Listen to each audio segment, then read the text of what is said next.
Welcome to Revenue Rehab, your one-stop destination for collective solutions to the biggest challenges faced by marketing leaders today. Now head on over to the couch, make yourself comfortable, and get ready to change the way you approach revenue.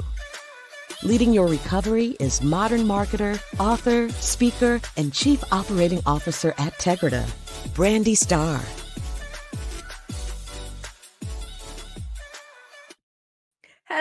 Hello, and welcome to another episode of Revenue Rehab.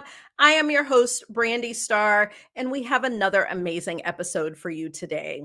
We are racing to make AI smarter, but the real risk here is not making ourselves smarter fast enough. So everyone's talking about AI ethics, but no one is asking the bigger question, which is who's responsible for human consciousness? Because when technology outpaces clarity, confusion isn't just a leadership flaw, it's a revenue risk. And so enter the chief conscious officer, the advisors CEOs didn't know they needed. And so today we are tackling this provocative idea that AI doesn't need ethics, humans do. And if you think that's a soft skill, think again. The future of innovation and growth, it starts in the mind. And so today I am thrilled to be joined by Charlie Johnson. Charlie has 20 plus years in corporate as a business owner, 7 years in nonprofit as the president of the Pay It Forward Foundation, and 10 years with an enlightened teacher. The combination of these three things creates a unique set of skills that will be crucial for companies and their employees moving forward. He is working to bring the position of Chief Consciousness Officer to the forefront of the business world and to all companies. Charlie, welcome to Revenue Rehab. Your session begins now. Beautiful. Thank you for having me. Thank you. I am excited to talk to you. This is a really unique concept. But before we dive into that, our industry loves its fancy jargon, but let's be real. Some of these buzzwords are just fluff and can hold us back more than they can help. So with buzzword banishment, we get to banish a overused buzzword. So what word would you like to erase from existence? Awakening. Ooh, that's a unique one. Tell me more. Just the overused, how much it's overused, how much people misunderstand what that word is, how much the expectations it creates, and how much disappointment it creates in the individual who has that expectation. So I think we need to talk more about consciousness and clarity rather than the awakening process. Awesome. Well, I think that is a perfect segue to transition into our topic today, because right now this issue impacts pretty much everyone. Everybody's figuring out AI, how they're going to leverage AI. What are some of the parameters? Some people are starting to think about overall ethics. And I think there's a lot that is not only misunderstood, but overlooked. And so I'll start with the question of what is the most damaging myth about how leaders need to adapt to AI? Adapt to it. I think the adaptation comes from the misunderstanding, the whole point that we call it artificial. Once you start to understand consciousness, you start to understand that the mind that you've used, the only thing that you've ever known, the only tool you've ever been taught about is just the middleman. So when we talk about artificial intelligence, it's not artificial. We created it. It's us. It's ours. Everything on this planet is consciousness. We always talk about everything being one. It's all the same. It doesn't matter if you're spiritual or religious. Well, then if it's all one, then our mind is continuously separating things out. Artificial intelligence is not artificial, so it doesn't need to be scary. If we understand it and we remove the constructs and the conditioning of our own minds, and we remove how movies talk about artificial intelligence, that it's going to take over the world and robots and everything else, right? Our conditioning. It's a tool. It's an incredible tool that makes things around us better. And it's been used for quite some time. Now it's just more prevalent in the public. Yes, and I know that is one of the misconceptions about AI is that it's brand new, and it's really more so because generative AI is now more mainstream, so to speak. Hmm. Um, Yep. and there is so thinking about, you know, AI, especially generative AI, and even a lot of the different tools, I do see the perspective of it is us because it is humans that are programming it and feeding it all of the knowledge and allowing it to do all of the reasoning there. And I know one of the concerns that comes up all the time is the fact that depending on who's doing the programming, who deems what information important or what outcomes are most valued or desired, we can, we can do more damage than good with AI and being able to leverage, ourselves in a more heightened sense. And so talk to me a little bit more about your perspective around what do we need to be thinking about related to ethics and consciousness and all of the things that we're doing. So the ethics and everything that you're discussing, in my mind, is kind of like the leaf of a tree. There's a lot of leaves. That's not the root of the issue. The root of the issue is understanding where it came from. It all comes from consciousness. So if everything that comes from consciousness is created like the heads and tails of a coin, artificial intelligence is no different. What's better, the heads or the tails? Well, if you're a Republican, the heads; if the tails, a Democrat. So when you talk about the people who code AI, depending on their ethics, on their conditioning, on how they believe the world is viewed, they're going to code it in a specific way. It's very difficult for a human to be unbiased with what they're doing because of how they grew up. Their parents, their teachers, if they grew up in Texas or if they grew up in the Northeast or the Northwest, there's so many different things, a different country. To talk about simply understanding the ethics of artificial intelligence and who codes it, we need to take one step further. And that's my answer to almost every question. Go one step further, a little bit deeper. If we get to consciousness, if we start to understand that's the source, it minimizes conflict and division. It helps us see our own bias, our own conditioning. It'll, again, minimize the division and conflict. We'll have a little bit more empathy. How we code AI, just in this specific example, will be more neutrally ethical to both sides and to humanity. But a Republican's going to code differently, a Democrat's going to code differently, a Catholic's going to code differently than an atheist would. And this topic, to me, gets very old because people hear me talk about it all the time. But truly, you got two 160 IQ Harvard grads who are so at odds with each other because one's Republican and one's Democrat.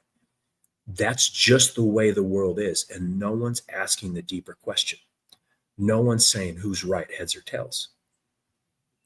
Truly, like, I mean, that's a legit question. Who's right, heads or tails? Well, people would say, well, they're the same.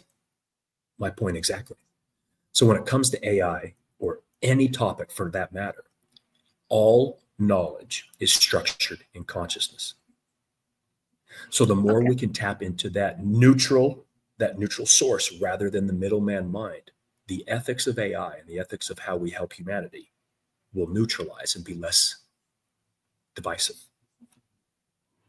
Okay, so let's step back a bit. I like to ground in definitions often because words can Okay? have different meanings for different people. So, can you help to describe or define consciousness for us?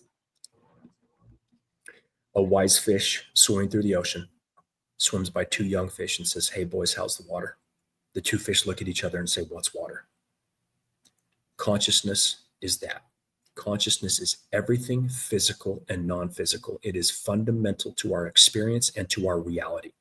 It is not the same as conscious. You and I are conscious. We are aware. You and I are talking. If we were hit in the head, we'd be unconscious.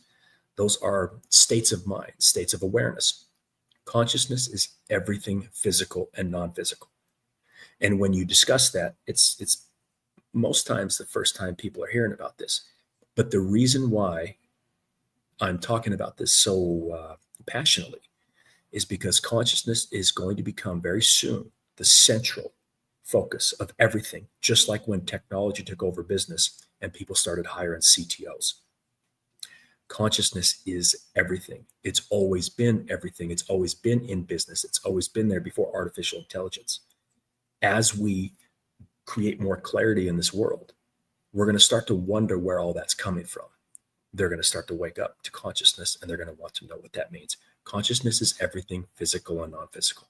It's all matter. Okay. And so let's connect this a bit to business. And because our audience are leading revenue, so primarily CMOs, CROs, heads of different go-to-market functions. And Okay. the way that we're leveraging AI definitely has an impact on revenue in a lot of different ways. And so help to connect for me where, like, because I know you talk about chief consciousness officer as being the new role like CTO was at one point. Help me to understand why this becomes such an important business concept and what those that are leading go to market need to be thinking about. So I'm sure they've all heard the Einstein quote, the same mind that creates a problem can't solve it. So the same mind that created the systems that we have right now that are kind of falling apart, right? If we look at the world just very simply, it's very chaotic, it's very divided. Business, the gap between executives and employees is wide. The gap between who uses artificial intelligence and who doesn't is widening. The fear of what that is widening. CMOs and CROs just naturally are here. It doesn't, I'm not saying this is not about intelligence. This is not about education. This is not about how well they do their job. When you start to bring in consciousness, you start to bring in awareness, and you start to hear conversations like this, that if they don't make sense, that CMO and CRO, all of the answers and the way they view the world and their solutions and the way they go to market is just funneled right here, kind of like a horse with blinders. Again, it doesn't mean they're bad at their job. They're doing great. If you want to expand your potential, if you want to do different for a different world, if you want to stay ahead of the competition, if you want to be better than everyone else, you need to expand this awareness. The mind doesn't expand awareness. Understanding that consciousness does. Understanding awareness, understanding that this position, the CCO, would come in and be a secret weapon for the CMO and the CRO. Because just by naturally teaming up together, the clarity and consciousness of the CMO and CRO would go from here to here. It's not about understanding what consciousness is. It's just hearing you and I have this conversation. The seed gets planted because they can't unhear it. The universe is the best gardener in the world, and it starts to grow. It starts to naturally take that CMO and CRO from here to here. And I can't imagine any CMO or CRO that would say no to expanded awareness, to different solutions, to better solutions, to being more creative, to finding new ways to generate revenue, to generate marketing, to generate customers. That is going to be very crucial moving forward, because if you stay here and everything on this planet is changing and everything in business is changing and there's so much division and conflict, we're not going to be able to fix it, because everything they're going to try and fix it with is coming within this little scope. Expand, there's new ways to fix. There's new ways to help HR. There's new ways to market. There's new ways to generate revenue. The CCO is going to be just like a CTO saying, okay, this website, this is a whole new way to market. I know you don't know coding. I know you don't understand what a URL is or website, or you think this is a passing trend, but I'm going to show you how the company can generate more revenue, how we can get to a more expanded customers. The CCO is going to do that for every single C-suite executive in the company. Okay. And so thinking about this, let's fast forward and pretend that I am a CEO and I see the need for a CCO. Talk to me about what that role looks like. What are the day-to-day job duties? What are the qualifications that would identify a candidate that would be in this type of role? Because this is such a new concept. I know it can be really difficult to wrap our minds around what this would look like. So I'd love to just, really get into the weeds. If we're writing this job description and identifying what they're going to do day to day and what kind of person or, skills or training the person should have in order to apply and be considered, what does that look like? So It's not a spiritual thing. So a lot of people hear consciousness and they think it's spirituality. It's not, because my question or my comment to that is these companies have had 20 to 30 years of a lot of wellness programs with mindfulness and meditation and yoga. My question is, how does business look? Well, it's never been as divided, as conflicted as it is now. So it's not about a wellness program. It's not about spirituality. It's not about having the CEO and the C-suite and a job description of, I'm going to have everyone in the company meditate and it's all going to go away. It's not that. They tried that. It didn't work. This position directly, what's the word? Reports to the CEO. They will not have authority over any branch in the CMO, CFO, CHRO, any of those. What they become is a secret weapon. They become an individual who sits in all the meetings. They become an individual who gives advice that any one of those C-suites doesn't have access to. They bring the clarity up. They bring the consciousness up. They expand the awareness of all the C-suite executives, of the VPs, of middle managers. They're at the watering hole every day with customer service. They're bringing authenticity to the culture. They're bringing authenticity to the executives to show them that the authenticity, even when it needs to be tough, even when they need to be mean in a sense, is better than them lying to the employees who now have a very clear understanding. Their BS meter is through the roof. So they listen to their boss say, we really appreciate what you're doing for the company. And the employee says, I know what you said, but I know how you really feel. That's what's creating the gap. This job description has a business background, maybe a nonprofit background. They have some time on the spiritual path so they can understand consciousness. And the biggest key to this, which is going to be very difficult for these companies to find, they're neutral. They don't have a dog in the fight. When they ask questions, when they give advice, it's not from a Republican standpoint or a Democratic standpoint. They're truly neutral. It's kind of like every C-suite in the company having access to Google of consciousness. So it's just going to be neutral. Here's the advice. That's the biggest thing, is neutrality. And I haven't skipped across too many people with neutrality. That's why I think an individual like me, because of my background, is so priceless, so beneficial for a company right now, because every time we choose a side, we can say to each their own, let's agree to disagree. But we're in business. We're in an office. We get to know each other. We get to know employees, right? Everyone knows where everyone stands.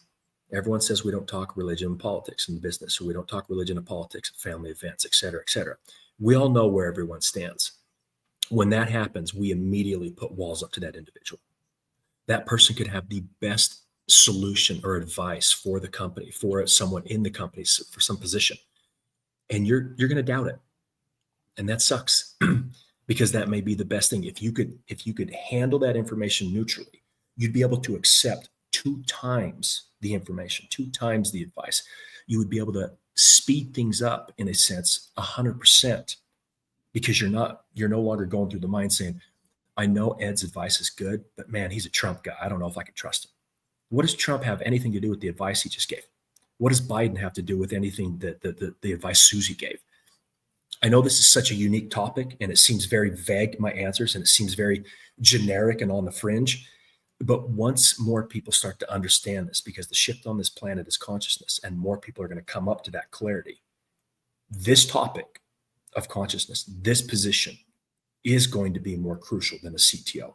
And it's going to be soon, because I'm sure you and your listeners are feeling time speeding up on this planet. And it's not about us getting older, like my grandma says, well, wait till you get older and time's going to fly. It's not that. The construct of time is dissolving on this planet. And business is going to have to do things differently. Politics is going to have to do things differently. Podcasts are going to have to do things differently, because everything on this planet is shifting like we've never seen before.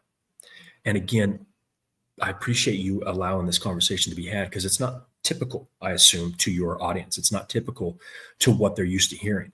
But I very much appreciate that, because we can plant the seeds so they go home and maybe they look up what consciousness is. Maybe they start shifting how their mind views. And just hearing this conversation, they're going to go from here to just even a little bit here. That little shift in awareness creates less division and conflict, which helps 8 billion people.